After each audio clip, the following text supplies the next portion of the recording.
It was a spider web made of steel. The trap didn't hold an insect. It held hundreds of thousands of men. The German army built the web, and in the spring of 1940 they thought they'd caught their prey. Some 400,000 British and French troops trapped on a narrow strip of French coast around the port of Dunkirk. Behind them lay water, the English Channel. 10 miles ahead, Hitler's tanks. The bulk of the entire British army and large numbers of French caught in a seemingly unbreakable steel web. Death or capture seemed certain. It would be a military disaster on an unimaginable scale. A world and a war away, James Graham is taking his boat L'Aventure out for the afternoon on the Rideau River. It's a placid stream, but L'Aventure has sailed other waters, bitter with sea salt and stained with blood, when her name was Dragonfly, when she was part of the Miracle of Dunkirk. Their army trapped on the French coast, the British used almost anything that could float to rescue them. Naval ships, of course, but even little ships like Dragonfly were asked to cross the Channel as Britain's fathers sailed to the rescue of their sons. I think it's fantastic to come this close and to be able to touch it. Tom Dick is out for this afternoon's sail on L'Aventure. In 1940, Dick was a corporal in the Royal Engineers, one of the thousands stranded on the beach at Dunkirk. He was bombed by the Germans. He hoped for rescue. You prayed. By God you prayed. And hoped that you would get off.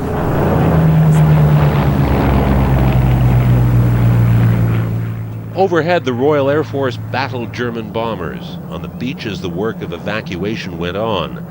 Some of the little ships, like Dragonfly, ferried soldiers out to bigger vessels.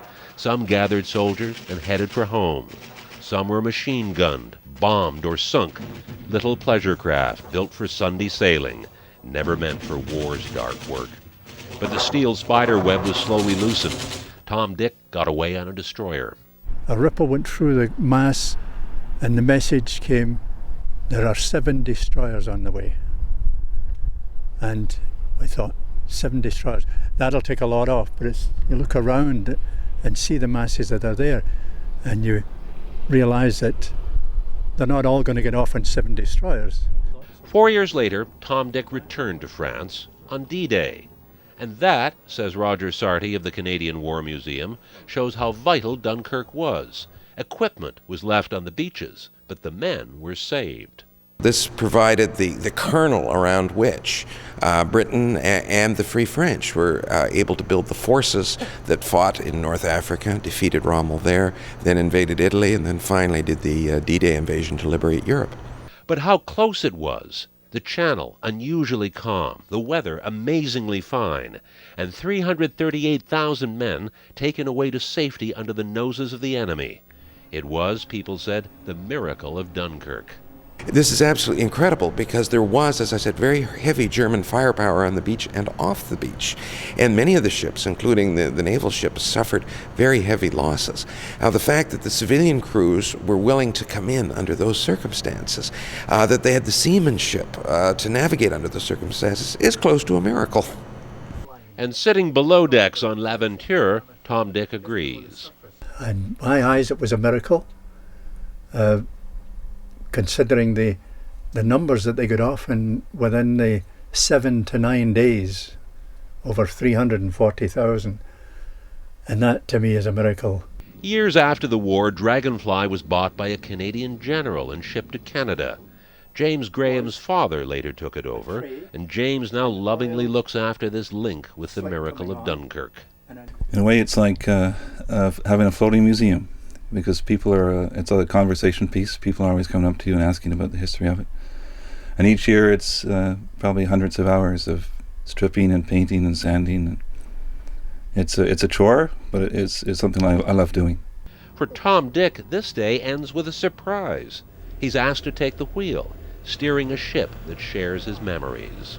And to be actually on board one and literally steering it was beyond my wildest dreams. It was really an exhilarating experience. And Tom Dick and James Graham both feel there's something more to L'Aventure than the wood that made her. Especially we were down below here at night. It's very eerie, and you think about the past a lot. You think about what it would have been like to have been back there.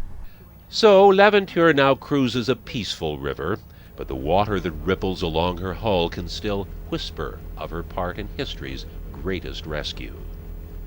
Norman Fetterley, CJOH News.